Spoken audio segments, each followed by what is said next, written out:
Hello, ladies and gentlemen. Welcome to episode 318 of the Drunk Dashers podcast. I'm your host, as always. I'm Tyler. And joining me, we have the man, the myth, the legend himself, Sir Colonel Gables. What's up, buddy? Hey, man, I'll tell you what, man. I am doing good. After this work week, I honestly feel a little bit more relaxed coming into Saturday, you know? This is our actual recording time.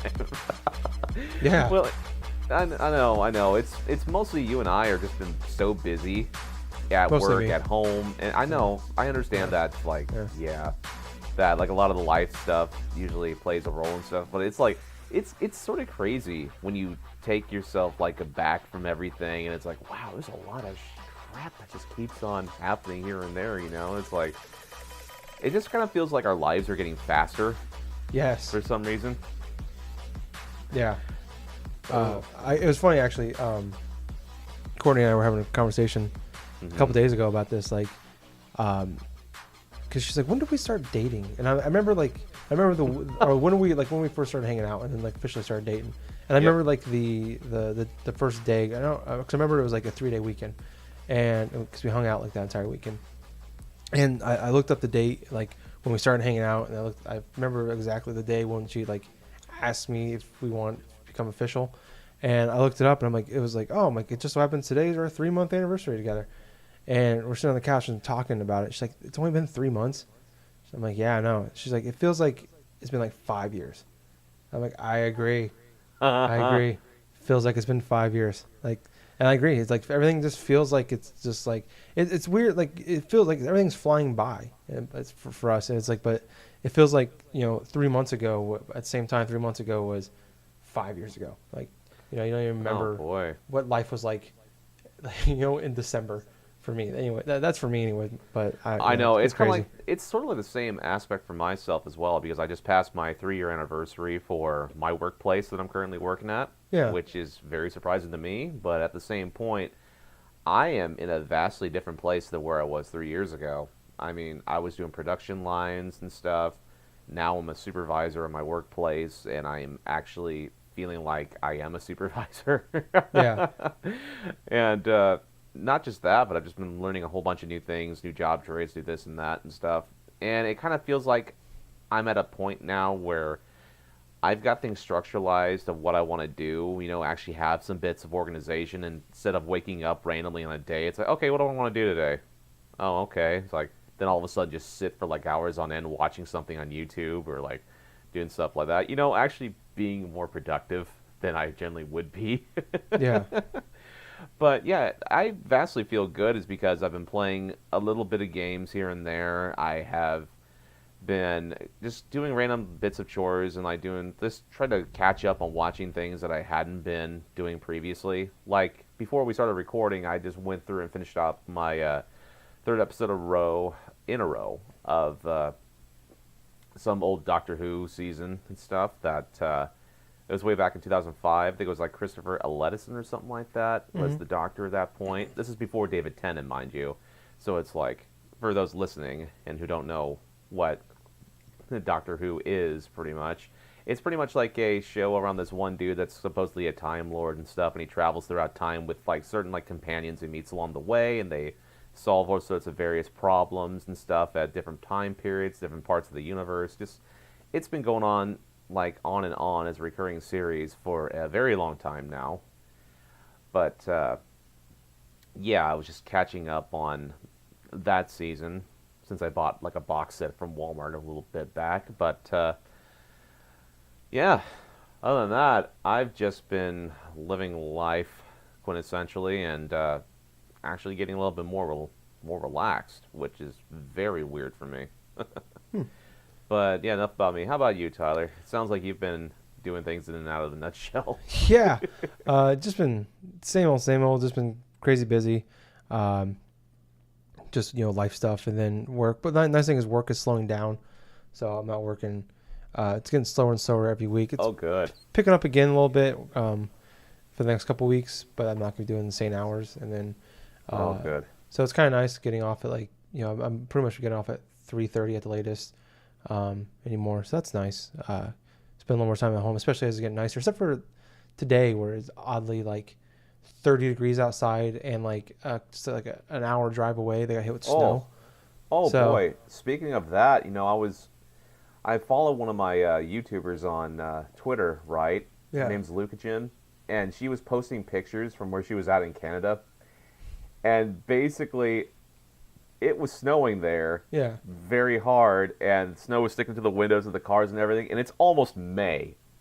yeah, yeah. Like it's gonna be May in like 3 days, and we're getting snow.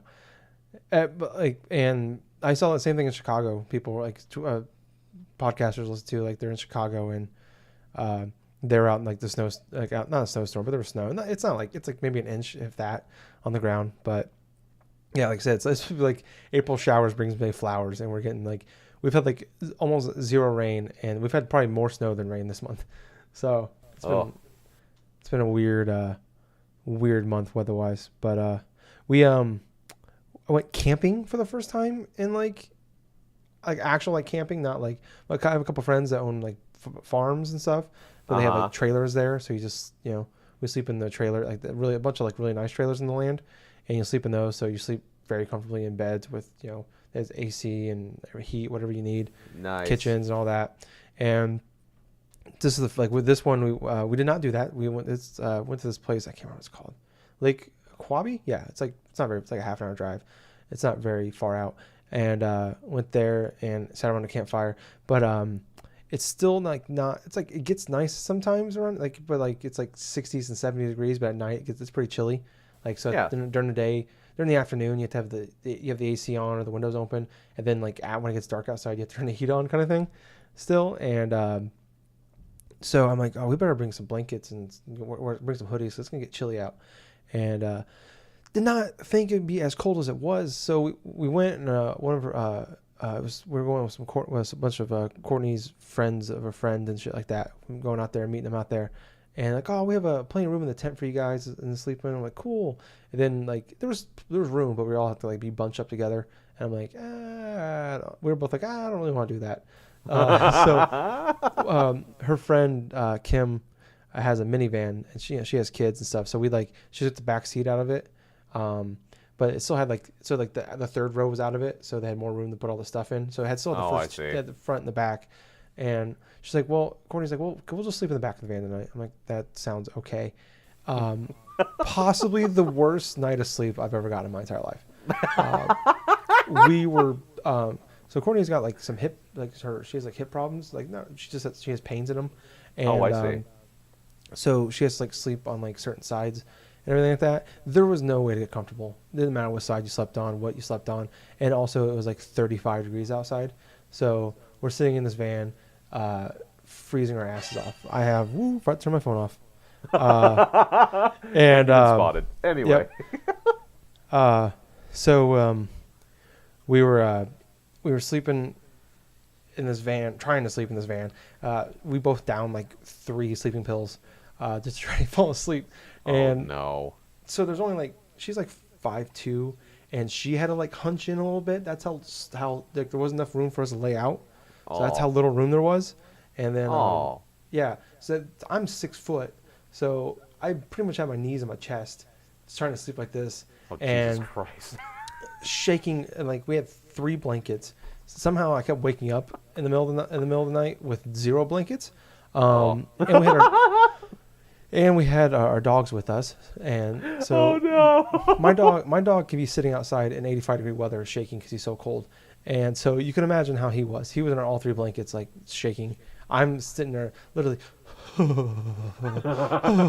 shaking. So that went on.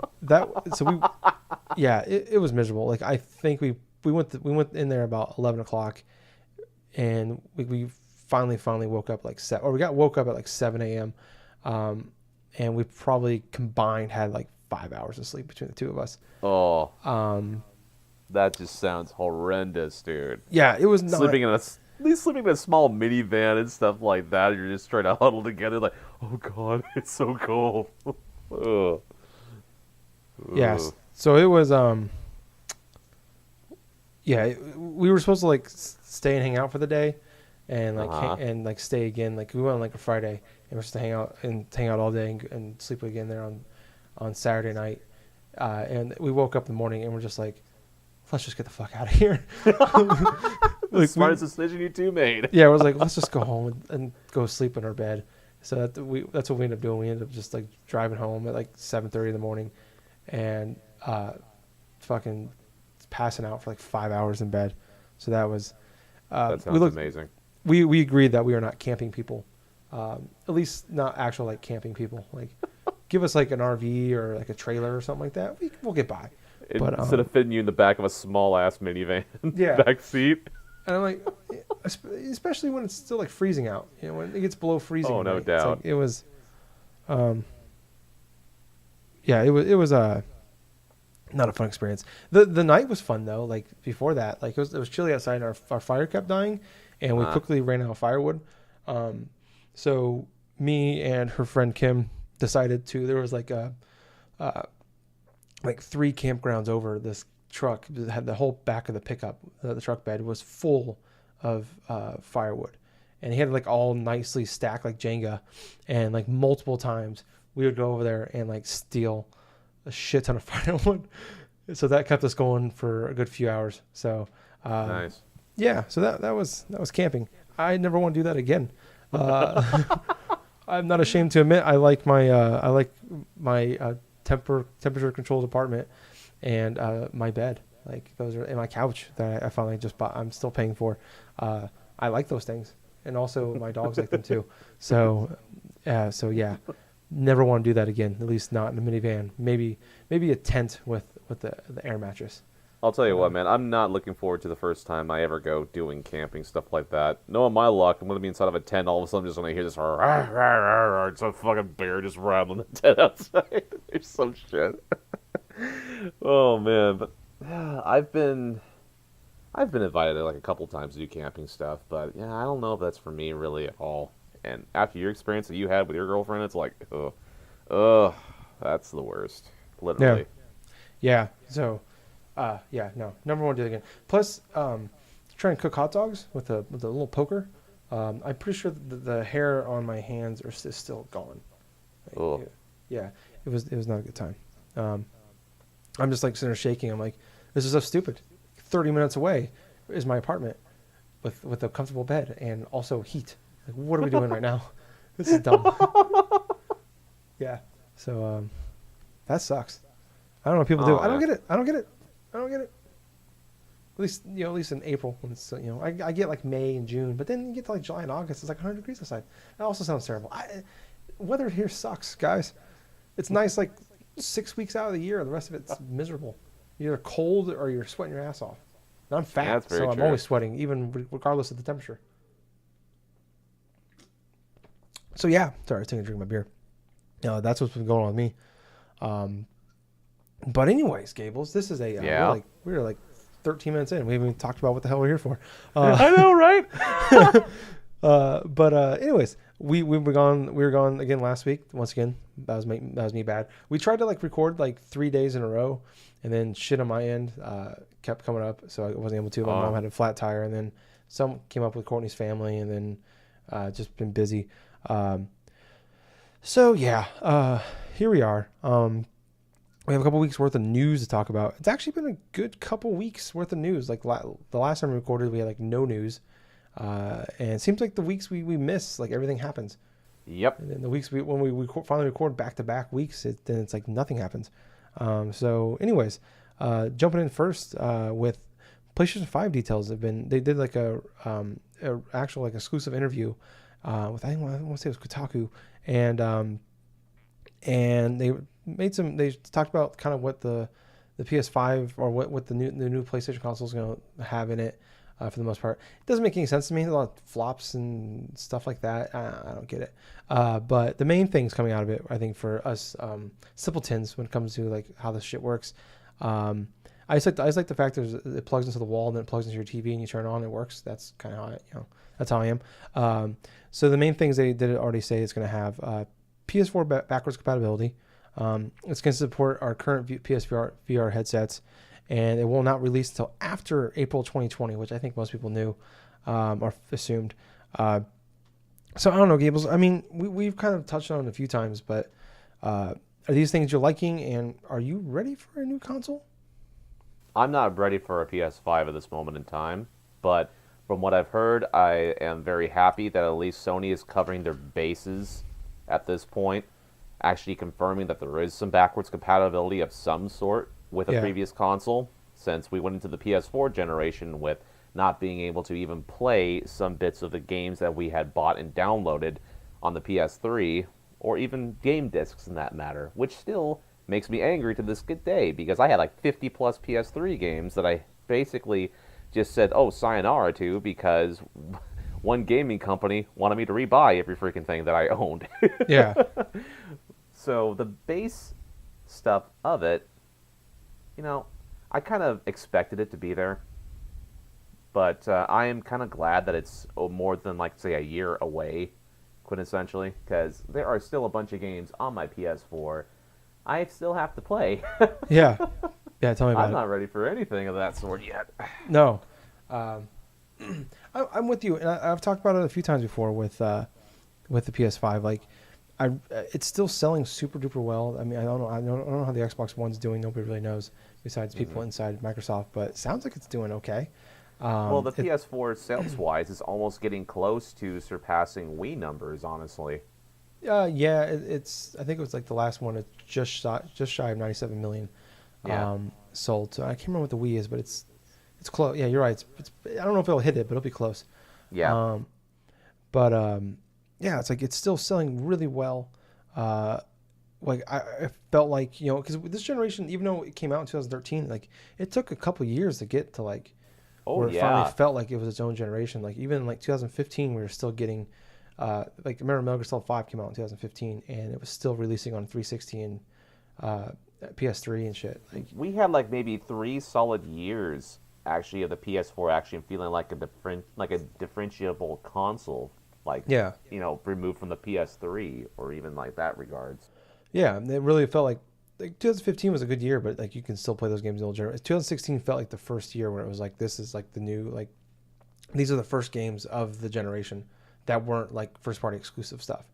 And like that was when the third parties like because I mean I remember that was a big thing back like when people like a lot of the companies didn't think that the consoles were going to like the console market was dying. Come to find out it's stronger than it's ever been since maybe like the early 90s, but sales wise it's the strongest it's ever been. And it's insane that like I feel like we're like it's been it's 7 years, but I still feel like I kind of felt that way with 360 and PS3 though. I'm like, wow, you can probably get a couple more years out of this, but I still really feel that way with this one, where it's like, man, we're still getting like great quality games. Like things are looking better. It feels like we still haven't hit the top end of what these consoles can do, especially when you add the Pro and the Xbox One X in there. Like it felt like it. I mean, I feel like you can probably get another year or two out of this one. But I mean, I'm glad from what we heard though. It's going to have the backwards compatibility. It doesn't mean much to me. It's kind of nice. It's a nice feature to have. It's one of those things you don't realize how big. It's just like it's not really a big deal unless you don't have it. And I think more people than not won't use that feature, but more people will be upset about it than about not having it than will actually use it. I think. Yes, because coming around this point, we expect having backwards compatibility on a gaming system to be there from like day one, especially if it's been a system or from a company that's been around for years, like a Sony or a Nintendo, where it's like you expect kind of like from the get-go that you'll be able to play your previous games that you bought on a newer system. But as far as say like how fast this generation has pretty much gone, it's like by the end of the last generation with the PS3, with the 360, and the Wii and stuff, I was actually more or less satisfied when that generation did get over. But more specifically, for the Wii, because that thing was dead for like a good solid year or two before initially they got on to the Wii U, which that died out even faster than that. Yeah. So it's like going into the whole PS4, Xbox One, and then like having Wii just die halfway through, and then having Switch, being the success that it is, it's like, it kind of makes me feel like I'm not ready yet to embrace a new generation of consoles, because I had just gotten my bearings into the prime of this console, the PS4 and the Switch, for the most part, Yeah. I mean, who knows? Like maybe the stuff will have some really cool features on it. But one second. Anyways, I think if we don't know what this console the PS5, assuming that's what it's gonna be called, maybe I'll have some really cool like features to it other than these things that the PSVR backup, which I think is being available on there. The work is great. But I think it needs to have more than that. It needs to have more than just, hey, it's more powerful. Like, I mean, that's a given. Like, we know that's gonna be a thing, but like we need more than just this being a pro, the new pro. And I've always talked about, like, you look at each generation, and it's just been like something new has gone there and changed the game. And I still feel like with the Xbox One and the PS4 generation, like it really, I mean, other than I guess streaming is, and like, the stream so easily. And then also maybe like the online, the always online type games has kind of changed it to a certain extent. Those have been like the thing of the generation you can look back on. Right. But I still don't feel like this generation has that thing that's totally like revolutionized gaming for us. Not in the least, really. I mean, you could argue that maybe like providing sharing of, say, broadcasts or something through Twitch or through YouTube, but at that same point, if you really wanted to do things professionally through that, you would already have some form of like game capture device in order to do that type of stuff. Yeah, but yeah. Sorry, but I feel like that could be the one key thing that can, like, you look at that could be a big change. That could be a lot better with the new generation, was like the streaming. Like, it was still in its early days. Yeah. I mean, Ustream was like the big thing that PlayStation was pushing back when the new consoles were revealed. Ustream was it, or was it Twitch? I know that Xbox was doing like Ustream stuff. It was. I remember PlayStation was doing Ustream. I think Xbox was doing Twitch, but. Okay. I remember then Ustream, because I remember that was like their like key thing. Whenever you, like, the first time you set up a broadcasting thing, that was like the first option to pick. Yeah. But I think that's not even an option anymore on your, if you want to stream on your no, PS4. It's not actually. I think that service is dead. Yeah. So I mean, I think that could be something they can change. Definitely is like making it a lot easier to, and a little more simple to like figure out, especially like just when you switch games or do anything at all. Like it's not the easiest system to use, and it's also like you switch a game, you have to end the stream, or if you go to your main menu, it blocks it. Like make it a little more customizable, make it a little more user friendly, for a lot of us that don't have all the cool the cool tech you need to use, like to stream. Even though it's a lot cheaper and you can do it's a lot easier to do nowadays. Like I've looked into it quite a bit over time, but just for us, that just want to, like, that don't take it too seriously. You just want to stream every so often. I think it'd be cool to see that, but even that, I don't know if that would be a big game changer. So I mean, obviously they're the ones that get paid millions of dollars to figure out how to make us want to buy it, other than it's the new thing. But we'll have to wait and see. But people go out and buy new iPhones every year and pay $1,000 for those. So I'll buy it day one more than likely, regardless. But even if I go kicking and screaming, I'll buy one. But anyways, moving on. So I think this is kind of a big deal, potentially. So Square Enix had their first E3 press conference last year for the first time in like 6 or 7 years. And I remember they came back, and it was like a 30-minute video, and everybody hated it. It was like half an hour. Like it was like their own direct. It showed like a bunch of games that we'd already seen at other press conferences, but they were like, hey, they showed remember they showed the same Kingdom Hearts 3 trailer like 4 times, at like 4 different events, and they showed it again there. They had the Quiet Man, which was like the worst game of last year, was like their big thing they showed off. They had some Dragon Quest stuff, but like it was a terrible press conference. But this time they're coming back, and not only they're not doing like a Monday at noon thing like they did last year. This year it's going to be Monday night, and I think they're actually going to be like in a I don't know if it's going to be like a press conference or it's going to be like another like direct style thing, but they're going to be back Monday night, and they're taking Sony's old time, so it's going to be prime time. So this tells me like they have to like do something big at this show. I don't know what they're going to show. But I'm actually like more interested this year. Like I'm actually kind of like, if they were to do another one, I'm like, oh god, I hope this doesn't suck. But like this one, I'm actually like interested in, because I feel like this is gonna be a train wreck. or this is gonna be like this has to be like really good, like a big gun thing, because they're gonna have to show, being prime time, they can't just show like a bunch of Japanese games. They're gonna have to show some games that are gonna attract the Western audience. What about you, Gables? I'm kind of in the same boat. I mean, for one, I'm kind of tempering my expectations for Square Enix's press conference, because it could very well be another style of like a Nintendo Direct style of presentation, to where it's like maybe half an hour to 45 minutes, a little bit of blurbs of trailers or something that we maybe have seen before. But honestly, at that type of time slot, I would kind of expect there to be something a little bit more substantial in regards to what is presented.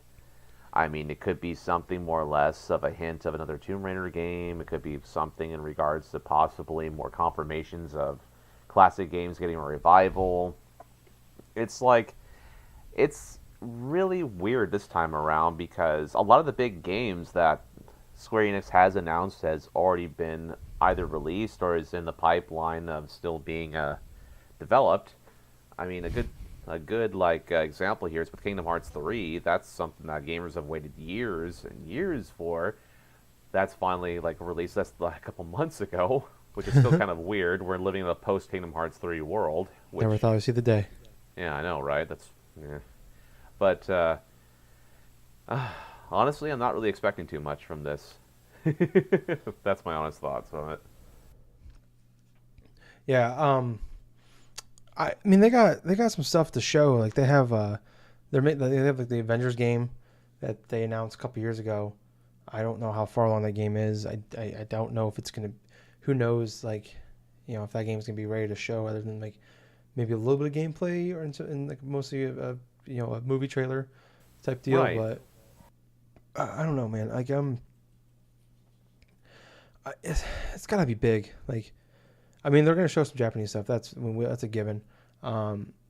Japan related games. 'Cause that's a big market. But going in Nier game or something. Oh, dude, don't do that to me. I wasn't even thinking of that until oh boy, we Dude, get just Nier think of the Automata. sequel. Dude, just think of a sequel to like Nier Automata or something like that with 2B and everyone else. It's like, hey, I'm gonna. That'll be the. Oh boy, I'll start crying. I won't be so happy during an E3 press conference as I was when Last Guardian was revealed, like 2015, I think 2014. So, I don't know. They got stuff. I mean, they got some big IPs out there they can show off, especially like the Avengers, maybe something with Tomb Raider, Just Cause. I mean, they got stuff out there. They got some well-known. Like, I think they even helped publish the Hitman 2 game, even though they let I forgot their names, but even though they let them go off do their own Hitman game. Yeah. But yeah, I don't know. I mean, they got some pretty good IPs they can use, and maybe some new stuff. Maybe we'll get lucky. We'll get Quiet Man 2. That'd be great. I'll need a good laugh for Extra Life this time next year, or this time. Wait, no, let me figure that out again. This for Extra Life this year. Yes, there we go. Figure it out. I don't know how time works. It's weird. Oh my god. But that was the highlight of my E3 was playing that game for an hour.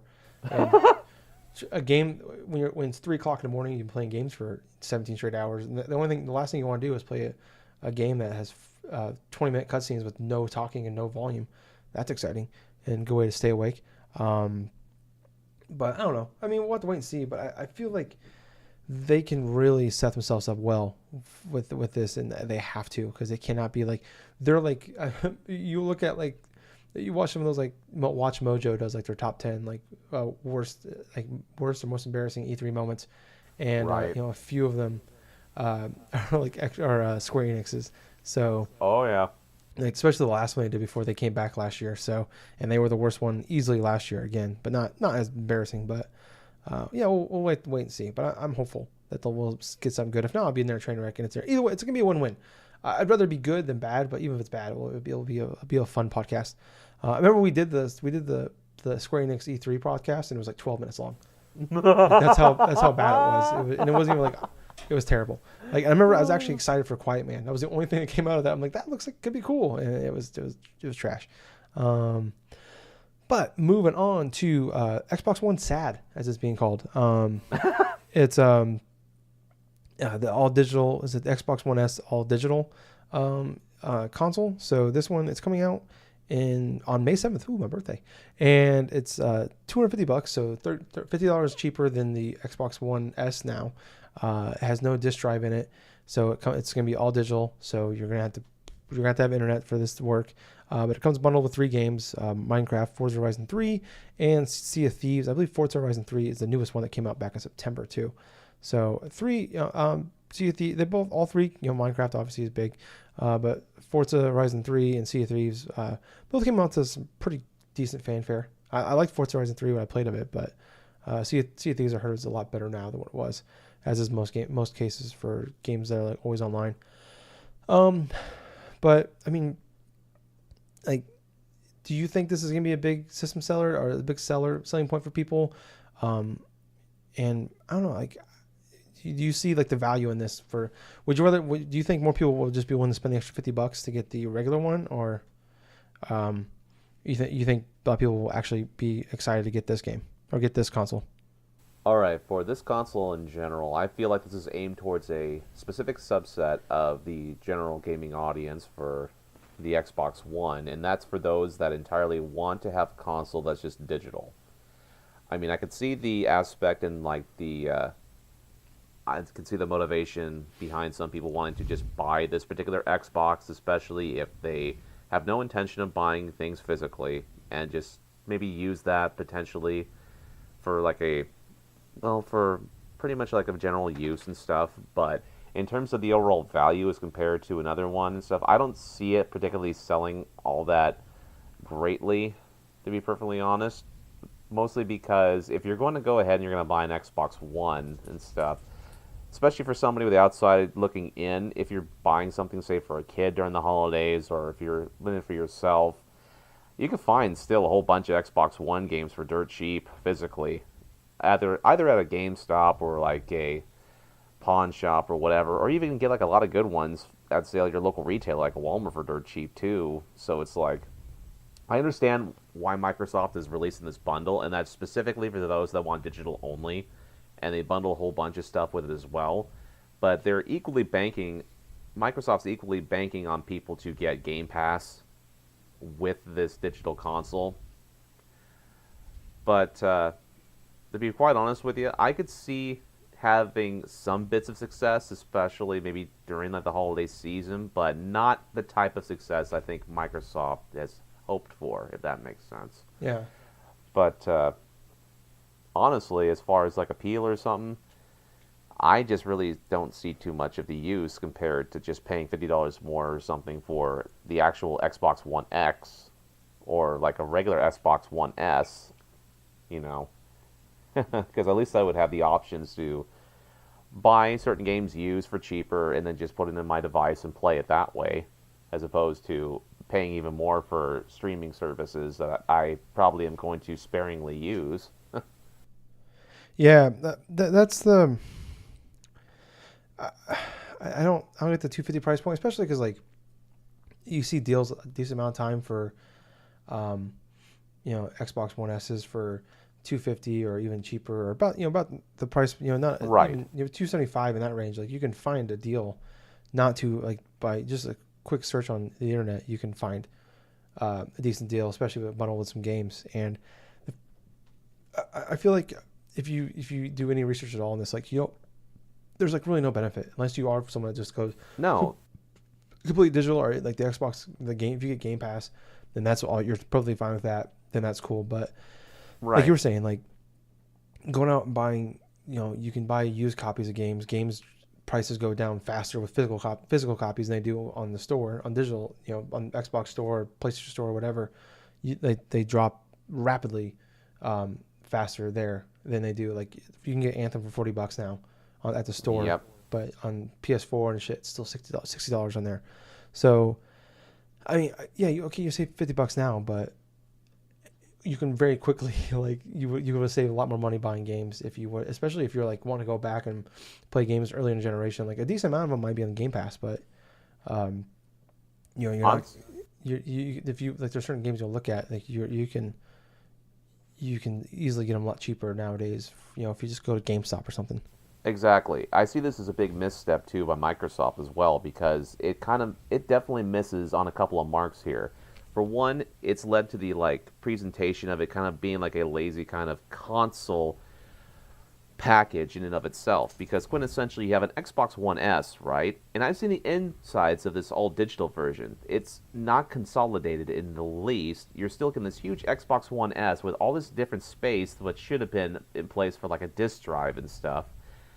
And quite honest with you, it could have been redesigned better in terms of maybe making it more compact, like an actual streaming device that you would have, maybe like an Apple TV like device or like any type of like cable box or whatsoever, to where it'll be more adequately like space efficient. Yeah. In regards to say like having your Xbox One S with a disc drive. I mean, that makes sense because you have a physical disc tray, Blu-ray disc tray with this Xbox One S that you can actually use devices, whereas with this all-digital device, there's so much extra unnecessary space with this console that it's completely lazy on Microsoft's part that they are having to use leftover SKUs and basically just take out the disk drive and then just take out some bits of those things that connected to that disk drive, and it's just, oh, okay, here you go. This is like an all-digital type of version, It's Yeah. And also with the whole bundling of all those different games, it's like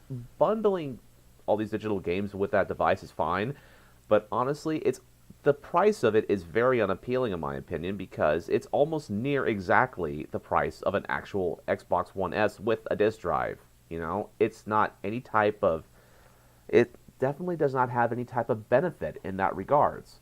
So that's why I was bringing up the aspect of it being aimed towards a different subset of gamer that's just looking for an all-digital device, or maybe for a parent that wants to buy it at a holiday or something for their kid.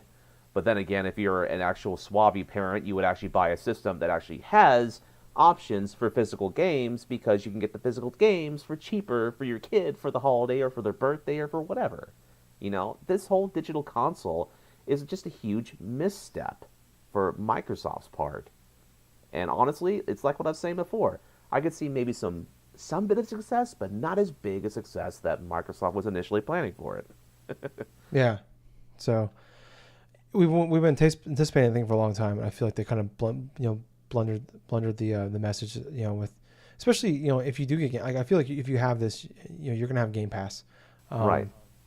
And all three of those games are on Game Pass, and so it's like yeah, I think it comes with like a month free of Game Pass, so you'll have multiple ways to play them. I guess the one upside is, well, no, Sea of Thieves you have to be online, but the other two you don't have to be. With Game Pass, obviously you have to be. They could have just took out the games and then just like have you have the option or something to get Game Pass if you wanted it. They could have just slashed the price of the dang console to like a 200 or possibly like a 275, and that would have been a hell of a lot better than the 250 price point with downloadable games you could have gotten on Game Pass anyway. I feel like the better option would be, especially if you're gonna put it at 250, is give me this with Game Pass for a year.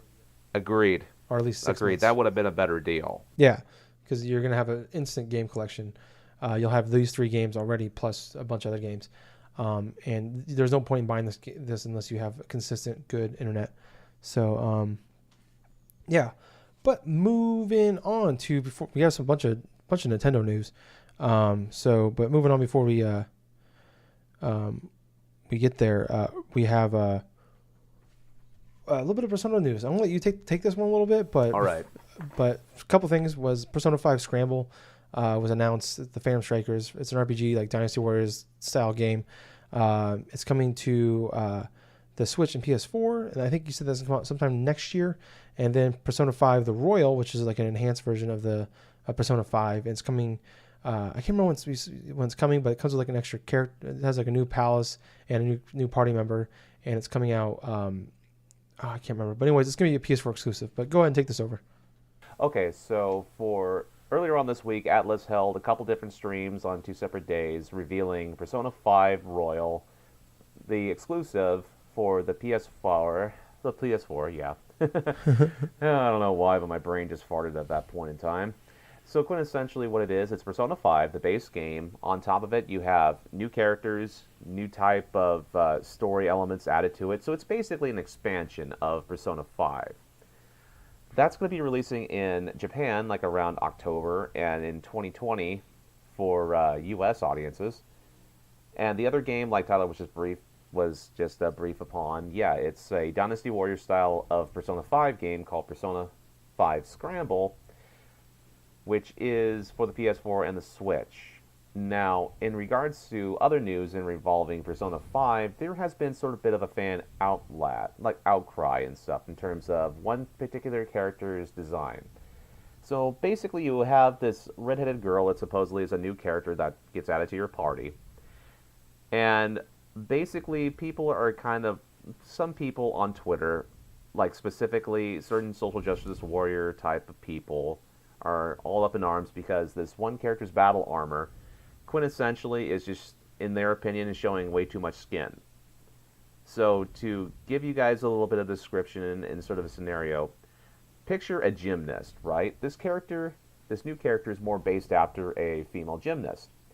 And so inside of a gymnast's attire, it's more or less worked where she has like a black leotard and then like a kind of like sort of like a biker's sort of like jacket or something of the sort.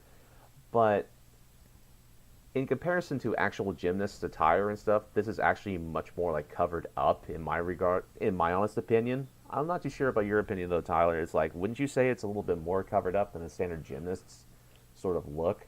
I mean, it's.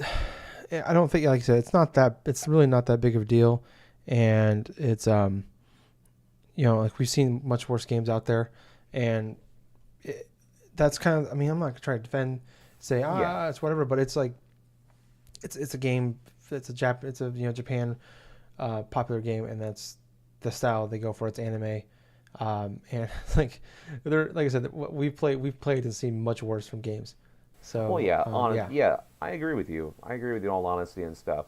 I feel that the look and design of the character isn't really that outrageous at all. I mean, there are some people that like to go to extremes because they either easily get offended on certain things or by certain things of the creator and stuff. But this is a classic case of fans versus creator, where it's like the fans feel like they have a bunch of power in terms of dictating to the creator, oh, you should do it like this, or you should do it like that, or this is how a character should be designed, or, oh, this character offends me because they have these certain things that I don't like about it. Whereas sometimes people forget that it's a creator's idea in terms of not only presenting what their product is, but also depicting certain characters in a way that pretty much they have control over. I mean, there's some instances and scenarios where that obviously would be a little bit crossing the line, especially if there are things that are considerably more provocative, say on the creator's side, that would be morally questionable. But in regards to this case and scenario with this character in Persona 5 Royal, I really don't see too much of an issue with it, because honestly, it's like a standard sort of leotard attire that you would see from a gymnast, obviously edited more or less kind of like a Phantom Thief sort of like esque type of thing with all black. All that's really is like her legs are pretty much like just showing a lot of skin, and that's about it. But yes, it's pretty much what I kind of feel about it. It's like you have you have specific like people like in certain fandoms and stuff love to like clash in terms of how people should be presented like inside video games in general. Then you have the creators' intents and stuff. It's like an ongoing sort of battle. I mean, we've had instances in the industry over the past couple of years, and especially more recently in sort of like fighting games, like for Tekken 7, when fans were kind of like angry about a specific character that was like, in their opinion, kind of almost around the same thing, kind of like maybe too provocative or too like cutesy or whatsoever, what the controversy was and stuff, and the Tekken creator pretty much went forth and just released the character anyway, because honestly it's in his right to go forth and present his creation in a way that he deems fit. But yeah, anyway, that's just my 2 cents in regards to that type of controversy. But honestly, it's really more or less up to you guys, the consumer, to go through. If you enjoy playing certain content or something like that, well, more power to you. You buy it and then you do it that way, though. But it's like, the thing is, you can't go along and just like expect like creators just to go forth and bend to your beck and whim when it comes to a lot of their products that they put out. It's like the needs of the many, the needs of the few, that type of argument, where it's like you have, well, maybe not so much of that now that I think about it. Honestly, now I'm just starting to kind of ramble on in a bit where it's like a standard thing that I generally do. Yeah. Because, for you guys listening over there at home or on your phone or wherever and stuff, I have a tendency to just go ahead and randomly just ramble about stuff, just open mic kind of thoughts. And to be perfectly honest with you, I kind of forgot the point that I was going to be going into. Happens to the best of us. I know. But what I was trying to say was, when it comes to like video games in general and stuff, there are a few people that try to dictate what they feel is right, like to other people, and try to convince these other people and stuff that their way is the only way of looking at things. Where fundamentally and morally, that's pretty wrong in that regard, because it's all up to you, the consumer, to decide what you like, what you don't. And dictating to others that they should be liking this or should be disliking that is just completely, well, asinine. Because ultimately it's up to us in order to decide what we like for ourselves without other people going through and just controlling everything. Which kind of symbolizes some bit of that topic at hand with Persona 5 Royal and the character reveal and stuff. But anyway, that's pretty much it that I've got. Okay. I don't have, anything really to say on this. It's not my thing. I pretty much what I said earlier is pretty much what I got to say on that. Yeah. So moving on to, we got some Nintendo news here to cover up real fast. Not really too much to say. We got release dates for a couple of Switch exclusive games. Marvel Ultimate Alliance 3 comes out July 19th, and Super Mario Maker 2 comes out June 28th. I'm a little. I think the Marvel Ultimate Alliance 3 coming out in July is a good time. Yeah. I think it'll do well there. It probably gets slaughtered in the holiday season, and I don't really know how much fanfare is behind this game. Maybe when E3 rolls around and people start actually playing it, we'll hear some, see what people have to say about it. But I'm not too excited for that game, and I'm a little shocked that Mario Maker 2 comes out at the end. They always like to release a game in that middle of June, like usually the week of E3 or the week before. Yes. And I figured that would be like, in that mid-June time would come out. But, obviously it's not. And I was kind of hoping for it because I always take vacation during E3.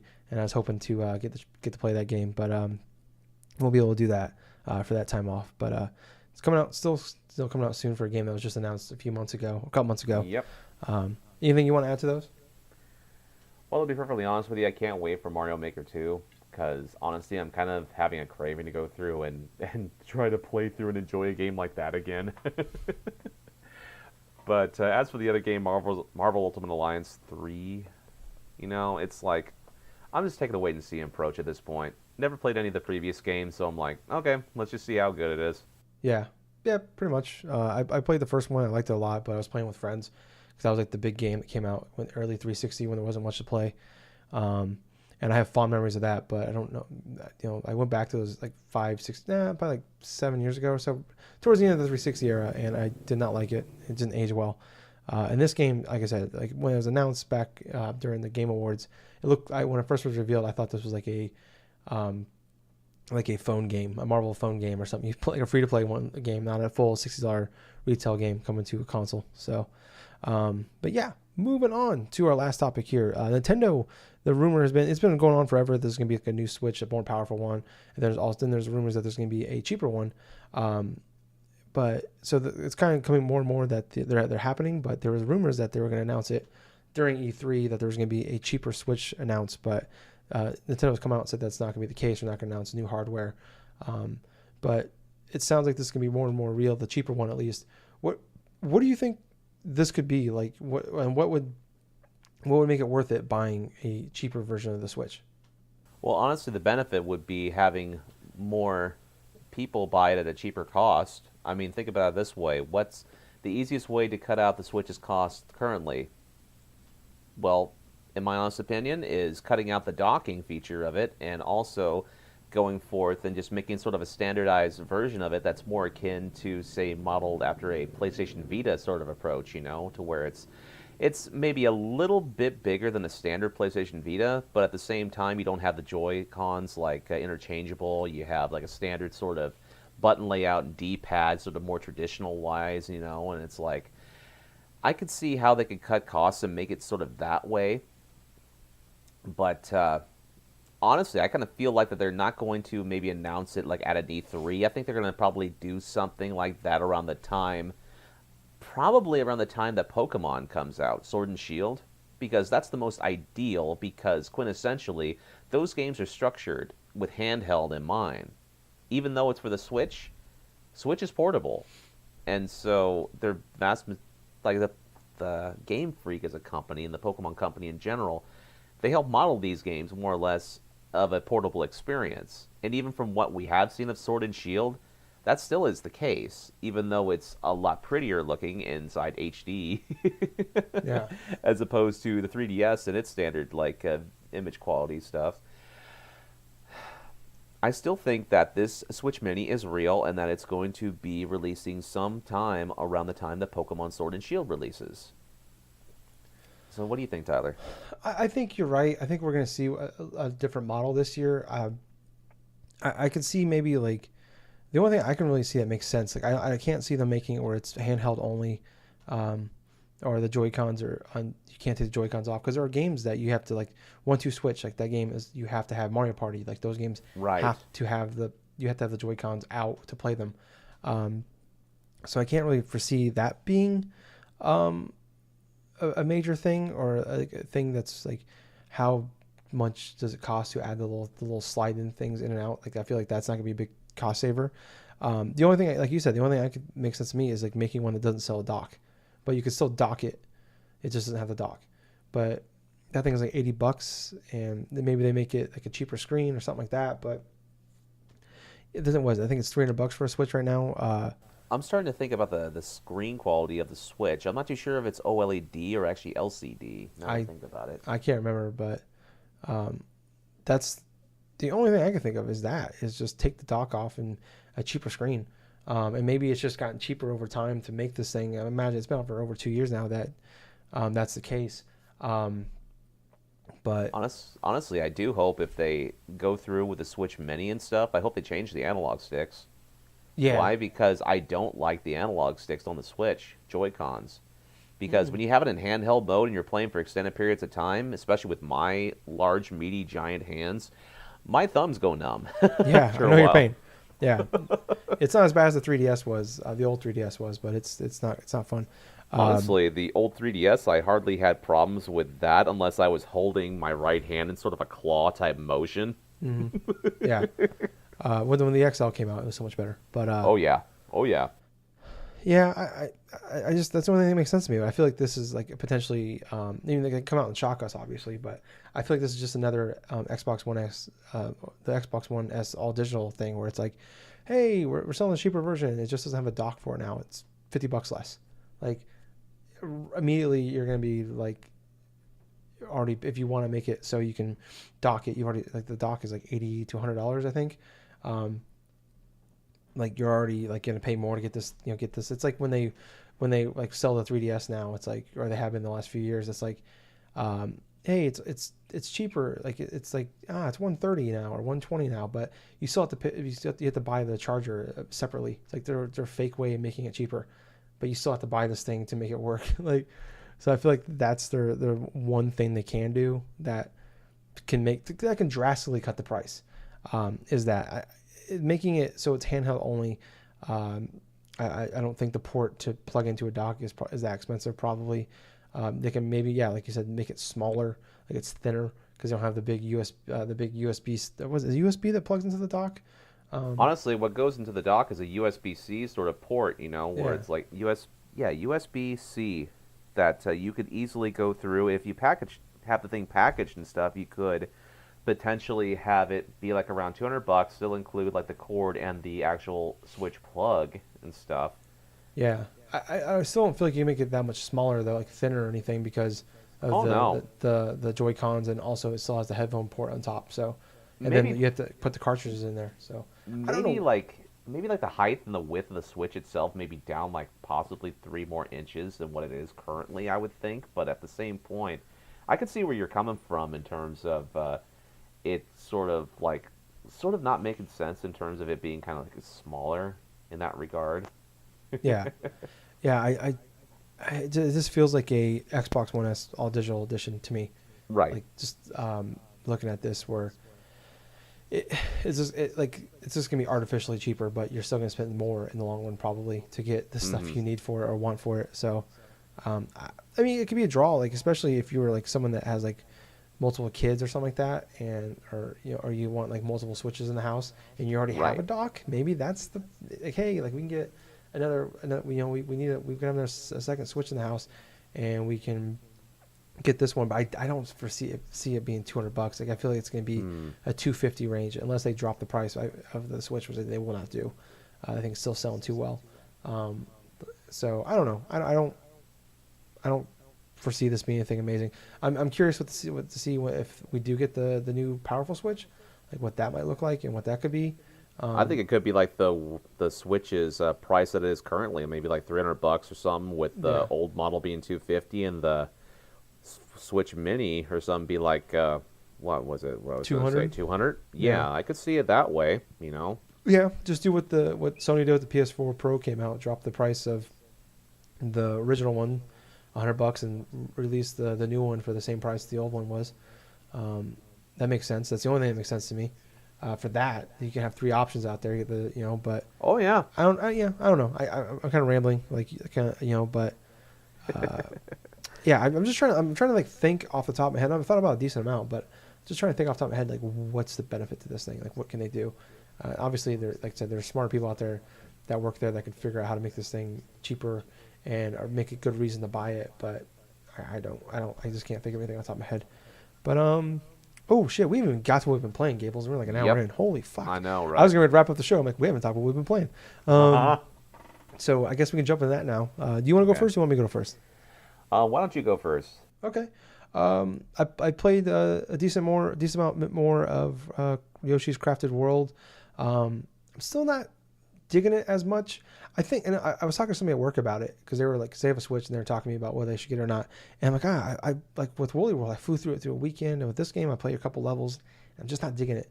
And kind of obviously with like my life now, it's like harder to like, I can't sit down and play games for an entire day if I wanted to, or play for a couple hours or whatever.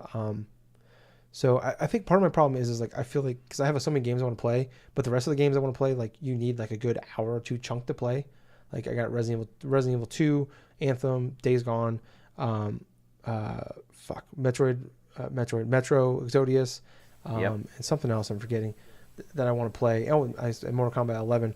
But like I picked up all these games, and like to really feel like you've done anything, you need a good hour or two session to play these games. Oh yeah, especially Resident Evil 2. Like I want to play because I'm trying to play them in order of which I got them, and like that game's hard to play because you have to like you can't save whenever. You got to save with the printers or the typewriters, and so I'm trying to, like I'll play games like when she's sleeping or she's cooking and stuff like that. But they're like at any point in time, like I have to stop playing, or like she's fine. Like not like I can't play games around her, but I like to like when she's around, I like to play. I like to hang out with her, and so she's like, well, why don't you play games more often or play something different? And it's like I'll play when she's cooking, but that's like a 20-30 minute session I can play.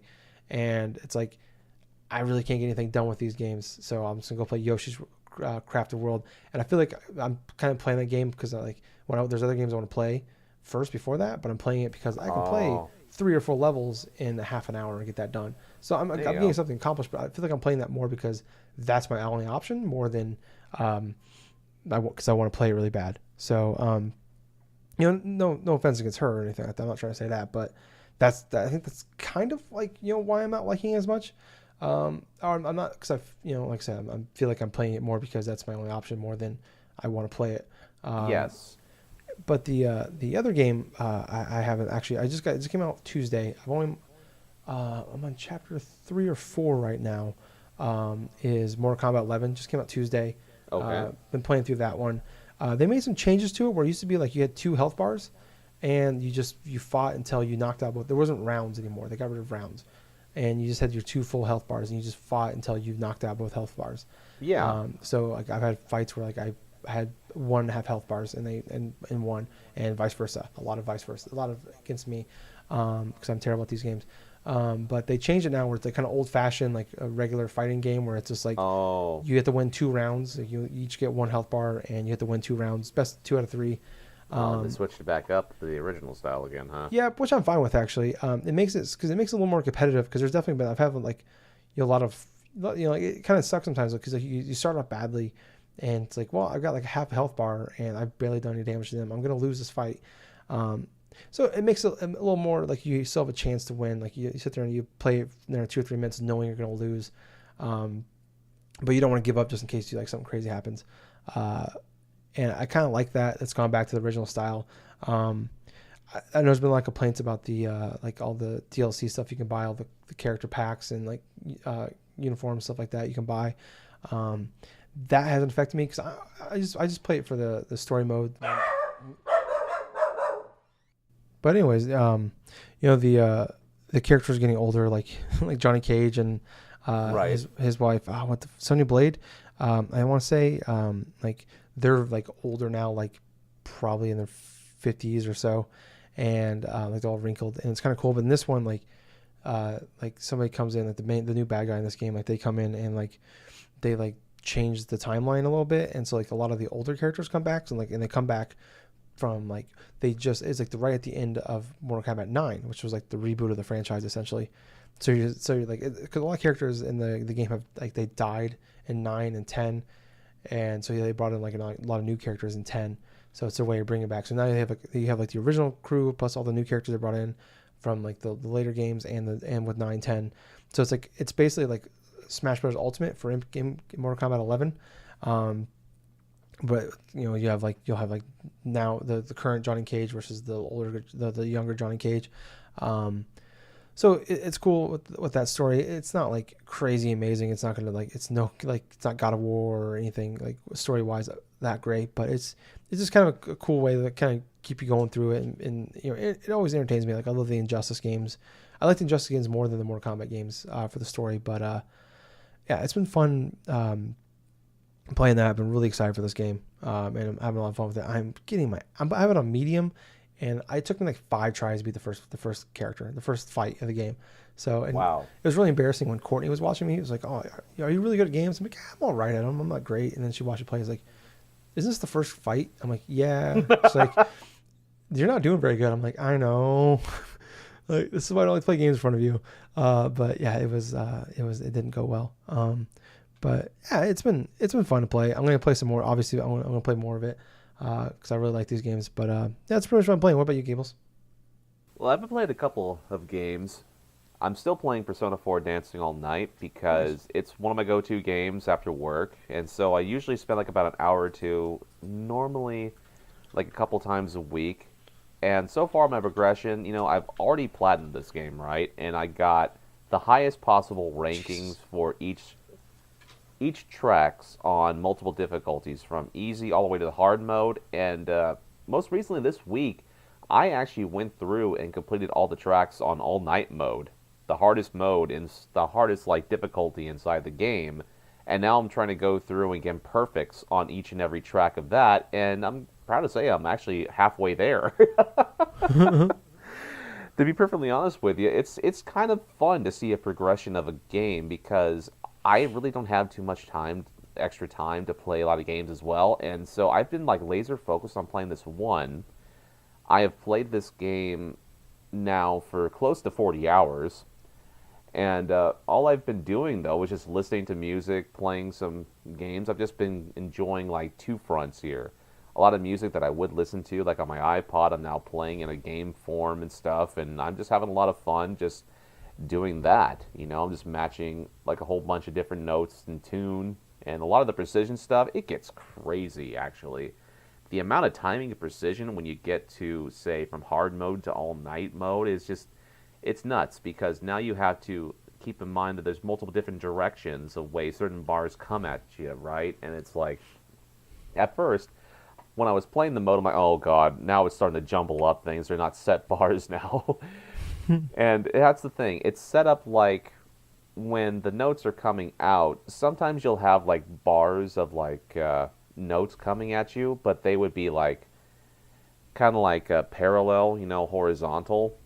But then when you go to all night mode, a lot of them start crossing inside of like say X patterns or this or that, or like just a lot of various rhythms that you have to keep in tune to start adding things like say like 16th notes, or even like mixing it up to where you have to match different types of formations and stuff when you're playing this music game. And it can be daunting at first, especially if you're not used to it. But I just find it amazing that a couple of years ago when I first played through this game, I basically played it through in its entirety, got the platinum through that, and I didn't really think about going through and try to completing the game tracks. And now when I have it now on PS4, I'm playing through and I'm almost completed the entirety of this game, which is hilarious because I have nothing else to buy in the game points because I basically bought everything.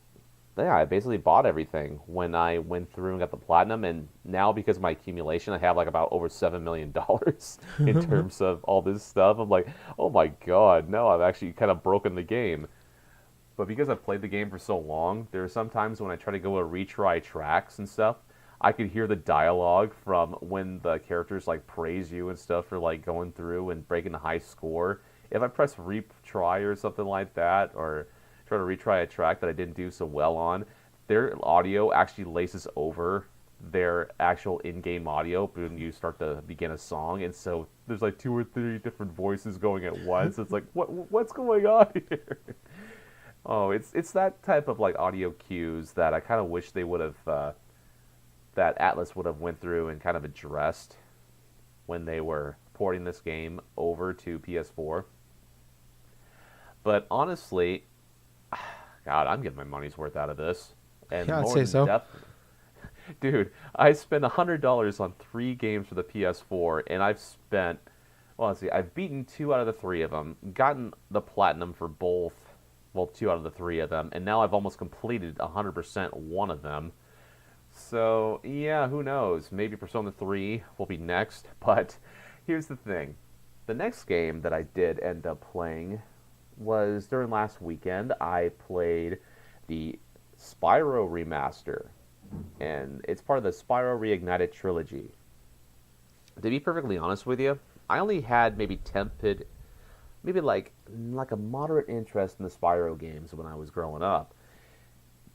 Because I grew up playing the N64, I never really had the chance to play some of the platformers like, say, Crash Bandicoot or Spyro or anything in sorts on the PlayStation. And so I've tried playing some of those games later on when I was an adult, and I really couldn't click with them or see the appeal. Only because, well, at that point, I kind of grew out of the PlayStation graphics, and I kind of felt sort of hesitant to go and try to like pull the trigger on downloading the game. But yeah, I used a bunch of my birthday money in order to download Spyro the Reignited trilogy. I actually played through, what was it, the first initial world of Spyro, and I'm actually in the second world right now. I think I'm going through like the flight missions. And I got to admit, I kind of feel like this was the original intent of Insomniac back in the day when they went through and designed this game, because everything else just feels really whimsical, really like on point in terms of what a platformer should feel like, not just gameplay wise, but structure wise. Because for each world, you basically have a flight level, you have a couple of regular levels, and then you have like another different type of level, and all of a sudden it's like a boss level. So quintessentially, you have like 5 stages inside of each world, from what I'm coming to understand. And it's more or less structured along those lines where you have to collect everything in the level, plus like different sort of challenge points by try to knock out these thieves that steal eggs, and then go through and save every bit of dragons that are inside the worlds and stuff. Honestly, this is like a completionist sort of dream in a way and of itself, because the game is incredibly fun. There's a lot of stuff that you can do. There's a lot of things you can see, and you actually have different types of objectives that you can complete without actually pulling your hair out. So, I did have a great time playing this remastered Spyro game, and it's prompted me even more so to want to play it than in regards to some of the Crash Bandicoot stuff, that remake, that remaster, sort of for that released a few years ago, which I'm still going to be going back to because, hey, a good platformer is a good platformer, and the Crash games are still good platformers. But, yeah, pretty much that's what I have been playing for this week. All right, man. Well, very cool. So, wow, we went pretty long there. First long episode we've done in a long time, but Oh, yeah. it's been gone a couple weeks, I guess. But yeah, I think that's going to wrap up the show for us this week, guys. Thank you guys so much for listening. If you want to hear more from us, we do have a Facebook page and group, Drunk Testers Podcast. Like and join us on there. On Twitter at Drunk Nerds Pod. Follow us on there. On iTunes, we're there. Drunk Testers Podcast. Please subscribe to us. Give us a big no thumbs up there. 5 stars. And then leave us a nice little comment. We really appreciate if you did that. And also on YouTube, Drunk Nerds. Subscribe to us on there. Give us a big thumbs up. That's where you give us a thumbs up at. Leave us a comment on there as well, too. Appreciate if you did that. And then at twitch.tv/Colonel Gables. Follow them on there. And then also on Spotify, Drunk Testers Podcast. Just follow us there on there. If you know how to leave reviews, if possible, please do that. I don't know. I've looked. I can't figure it out if there is one. But if you know a way, please do that. But yeah, please check us out on those places. Let your friends know. Tell your friends, please. And thank you guys once again for listening. I was Tyler. And I have been Colonel Gables. So until next time, everyone, have yourself a good week. And remember, listen to another fun-filled episode of the Drunk Nerds Podcast next time. Hey, Gables? Yes? Too sweet. Too sweet, man. Bye, guys. See ya.